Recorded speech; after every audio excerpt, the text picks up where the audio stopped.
Sun travels வடமாகாணத்தில் சட்டபூர்வமான அனுமதியுடன் இயங்குகின்ற visa consultants and ticket agent. உங்கள் பெறுமதியான கடவுச்சீட்டுகள், ஆவணங்கள் போன்றவற்றுக்கு பாதுகாப்பான அனுமதி பெற்ற நிறுவனம் சன் டிராவல்ஸ்.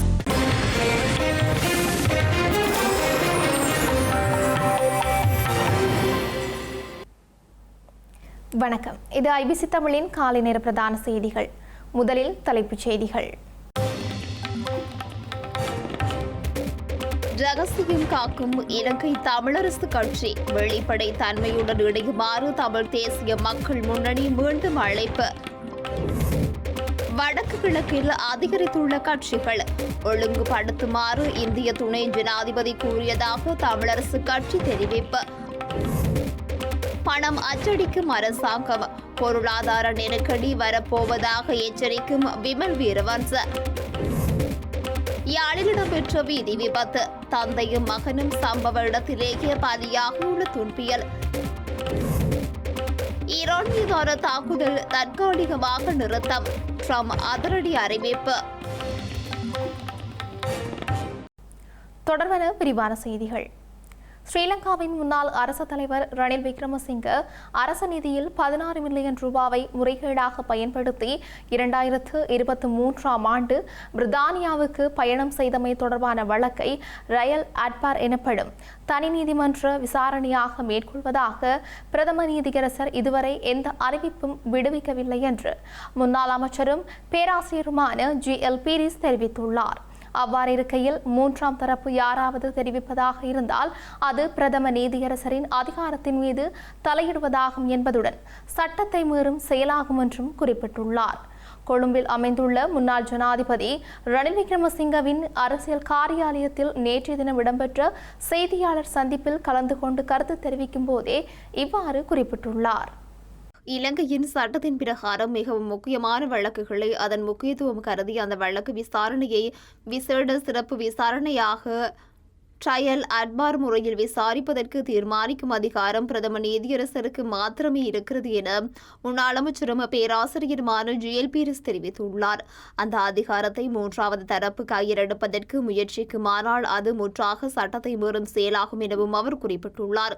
ரணில் விக்ரமசிங்கவிற்கு எதிராக கொழும்பு மேல் நீதிமன்றத்தில் விசாரிக்கப்பட்டு வரும் வழக்கு விசாரணையை இவ்வாறு சிறப்பு விசாரணையாக மேற்கொள்வதாக சிலர் தெரிவித்து வருகின்றதாகவும் அவர் சுட்டிக்காட்டியுள்ளார்.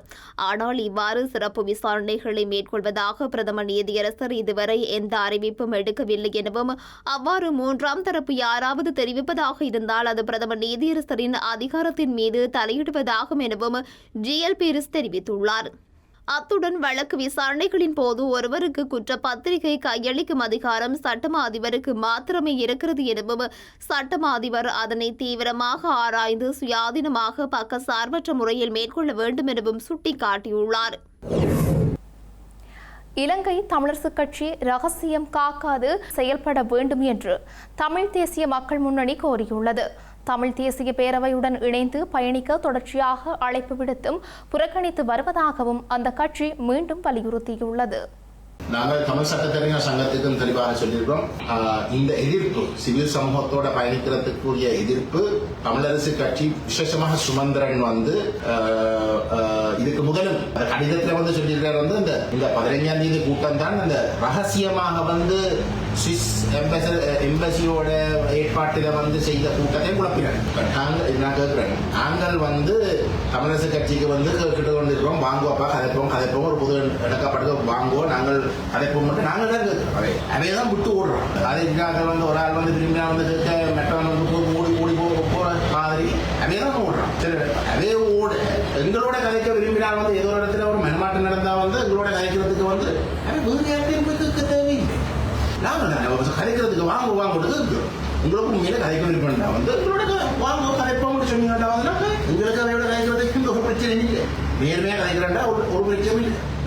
ஆனால் எங்களோட கதைக்கிறா ரகசியம் போனீங்க அப்படின்னு சொல்ற நாங்கள் ரகசியத்துக்கு சரி நாங்கள் தான் போயிடுறதுக்கு தயாரில்லை. நாங்கள் சுவிஸ் எங்களுடைய சுவிஸ் தூதரகத்துக்கு நாங்கள் சொல்றோம். எங்களை பொறுத்தவரையில இது ரகசியமாக நடத்த ஒரு விஷயம் இல்லை. எங்களோட மக்களுடைய தலைவிதியை தீர்மானிக்கிற விஷயத்துல நாங்கள் கதைக்கிற விஷயங்கள் வெளிப்படைத்தன்மையாக பேசப்படக்கூடும். அது மூடி மறைச்சு ரகசியமாக கருத்தை தெரிவிக்கிறதுக்கு எந்த ஒரு தேவையும் இருக்க முடியாது. அது தமிழரசு கட்சி கட்சிக்கு வந்த தேவையில்லையே.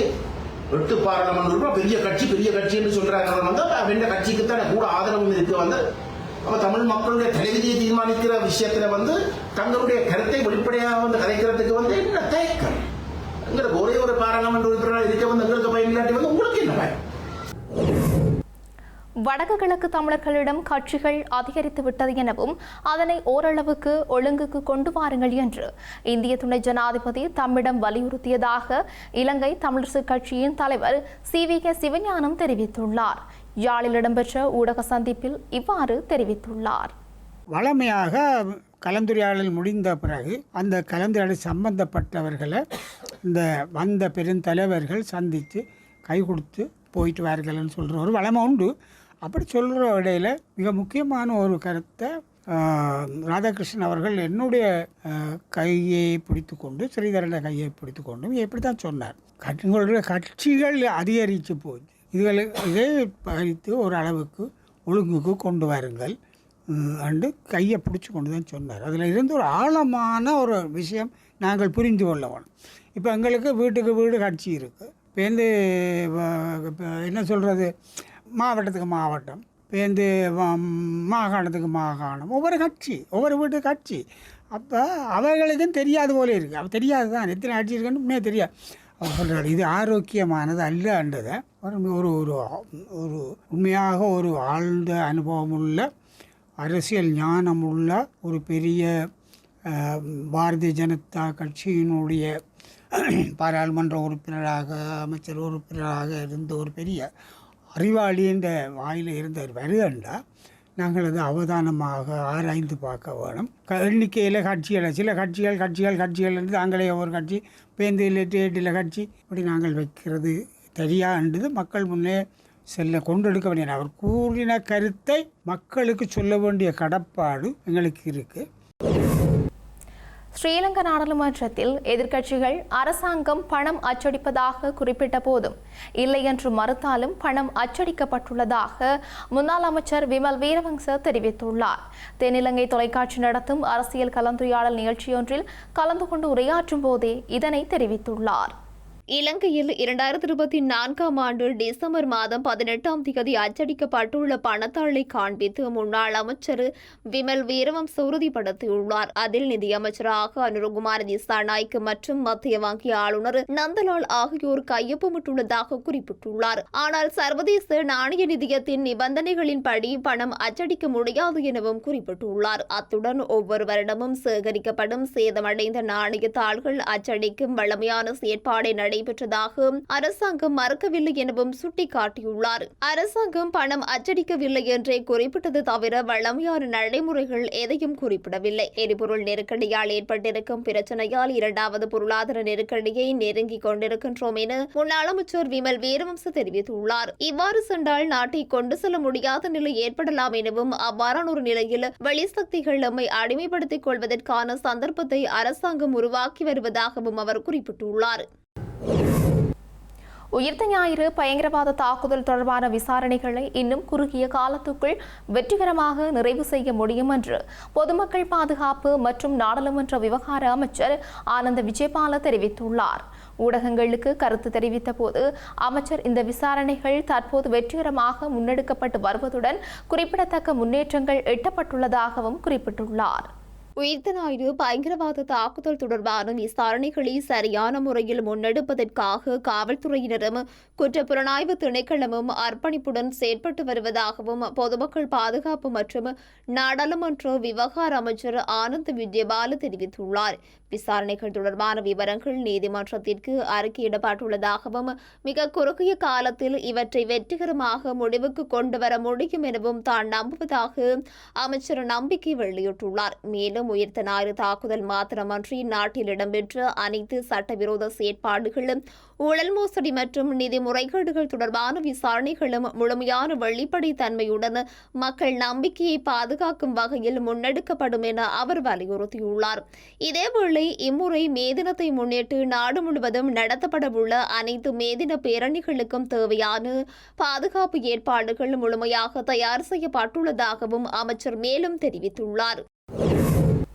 யாழ்ப்பாணம் உரும்புராய் பகுதியில் நேற்றிரவு இடம்பெற்ற விபத்தில் தந்தையும் மகனும் சம்பவ இடத்திலேயே பலியாகியுள்ளனர். இதேவேளை கிளிநொச்சியில் இடம்பெற்ற வீதி விபத்தில் பாதசாரி ஒருவர் சம்பவ இடத்திலேயே உயிரிழந்துள்ளார்.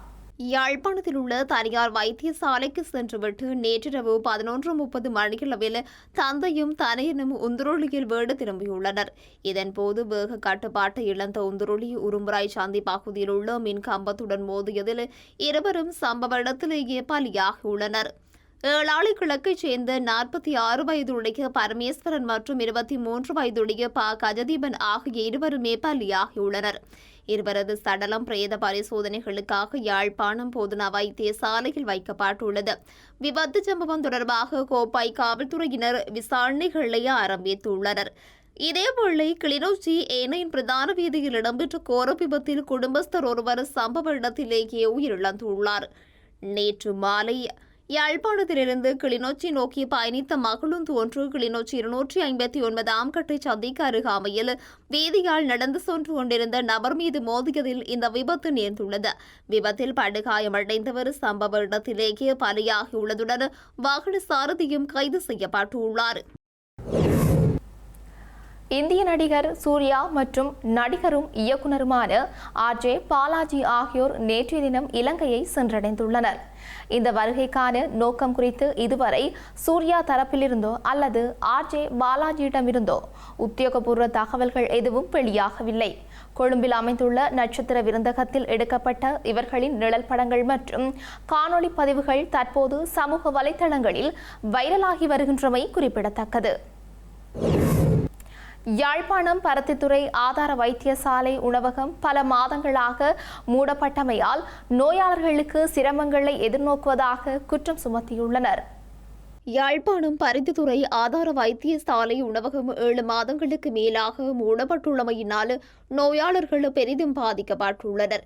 குறித்த உணவகம் அதிக தொகைக்கு வாடகைக்கு விடப்படுவதனாலேயே யாரும் அதனை பெற்று நடத்துவதற்கு முன்வருவதில்லை என அறிய முடிகிறது.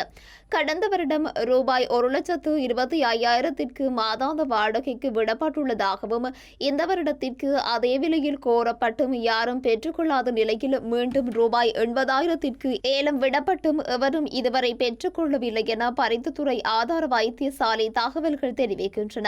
இந்த விடயமாக வடமராட்சி வடக்கு பிரதேச ஒருங்கிணைப்பு குழு கூட்டத்தில் பலராலும் சுட்டிக்காட்டப்பட்டிருந்த நிலையில் உடனடியாக அதனை திறப்பதற்கு நடவடிக்கை எடுக்குமாறு உரிய திணைக்கள அதிகாரிகளுக்கு ஒருங்கிணைப்பு குழு தலைவரால் பணிக்கப்பட்டும் இதுவரை எந்தவிதமான நடவடிக்கைகளும் மேற்கொள்ளப்படவில்லை.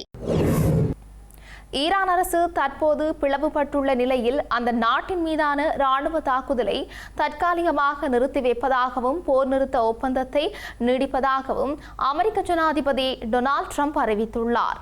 பாகிஸ்தான் பிரதமர் மற்றும் இராணுவ தளபதியின் வேண்டுகோளுக்கு இணங்க இந்த முடிவு எடுக்கப்பட்டுள்ளதாக ட்ரம்ப் தெரிவித்துள்ளார். ஈரானிய தலைவர்கள் அனைவரும் ஒன்றிணைந்து ஒருமித்த முன்மொழிவை முன்வைக்கும் வரை காத்திருக்குமாறு பாகிஸ்தான் பிரதமர் ஷெபாஸ் ஷெரீப் மற்றும் ஃபீல்டு மார்ஷல் ஆசிம் முனிப் ஆகியோர் கேட்டுக் கொண்டதாக அமெரிக்க ஜனாதிபதி டொனால்ட் ட்ரம்ப் தனது எக்ஸ் தளத்தில் குறிப்பிட்டுள்ளார். பாகிஸ்தான் பிரதமர் மற்றும் இராணுவ தளபதியின் வேண்டுகோளை ஏற்று ஈரான் ஒருமித்த கருத்துக்கு வரும் வரை தங்களது தாக்குதலை நிறுத்தி வைக்க முடிவு செய்துள்ளதாகவும் இருப்பினும் ஈரான் மீதான இராணுவ முற்றுகை தொடருமாறு அமெரிக்க இராணுவ உத்தரவிட்டுள்ளதாகவும் அவர் குறிப்பிட்டுள்ளார். ஈரான் தனது தரப்பு முன்மொழிவை சமர்ப்பித்து அது தொடர்பான பேச்சுவார்த்தைகள் ஒரு முடிவுக்கு வரும் வரை போர் நிறுத்தம் நடைமுறையில் இருக்கும் என அவர் தெரிவித்துள்ளார். அதே சமயம் அமெரிக்க ராணுவம் எந்த நேரத்திலும் தாக்குதலுக்கு தயாராக இருக்கும் என்று அவர் எச்சரித்துள்ளார். இந்த அறிவிப்பின் மூலம் இன்றுடன் முடிவடையவிருந்த போர் நிறுத்தம் மேலும் சில நாட்களுக்கு நீட்டிக்கப்பட்டுள்ளது. இது மத்திய கிழக்கில் நிலவும் போர் பதற்றத்தை தற்காலிகமாக குறைக்கும் என எதிர்பார்க்கப்படுகிறது. மக்களை சுத்தமாக கண்டுகொள்ளாத திமுக ஆட்சியை வீட்டுக்கு அனுப்பப் போவதாக தமிழக வெற்றிக் கழகத்தின் தலைவர் நடிகர் விஜய் தெரிவித்துள்ளார். பொய்யான வாக்குறுதிகளை வழங்கி தமிழக மக்களை ஏமாற்றிவிட்டு அவருடைய வாழ்க்கையை மட்டும் நன்றாக உயர்த்திவிட்டார் எனவும் அவர் விமர்சித்துள்ளார். இதுவரை இல்லாத அளவிற்கு ஒருபடி மேல் சென்று கடன் வாங்கி கடன் சுமையையும் வரிச்சுமையையும் உயர்த்தி வைத்திருப்பதாகவும் அவர் குறிப்பிட்டுள்ளார். செய்திகளின் நிறைவாக மீண்டும் தலைப்புச் செய்திகள். ரகசியம் காக்கும் இலங்கை தமிழரசு கட்சி வெளிப்படை தன்மையுடன் இணையுமாறு தமிழ் தேசிய மக்கள் முன்னணி மீண்டும் அழைப்பு. வடக்கு கிழக்கில் அதிகரித்துள்ள கட்சிகள் ஒழுங்குபடுத்துமாறு இந்திய துணை ஜனாதிபதி கூறியதாக தமிழரசு கட்சி தெரிவிப்பு. பணம் அச்சடிக்கும் அரசாங்கம், பொருளாதார நெருக்கடி வரப்போவதாக எச்சரிக்கும் விமல் வீரவன்ச. யாழில் இடம்பெற்ற வீதி விபத்து, தந்தையும் மகனும் சம்பவ இடத்திலேயே பலியாகியுள்ள துன்பியல். ஈரான் மீதான தாக்குதல் தற்காலிகமாக நிறுத்தம், ட்ரம்ப் அதிரடி அறிவிப்பு. இத்துடன் ஐபிசி தமிழின் காலை நேர பிரதான செய்திகள் நிறைவு பெற்றன. உடனுக்குடன் செய்திகளை அறிந்து கொள்ள ibctamil.com என்ற எமது இணையதளத்தை பார்வையிடுங்கள். வணக்கம்.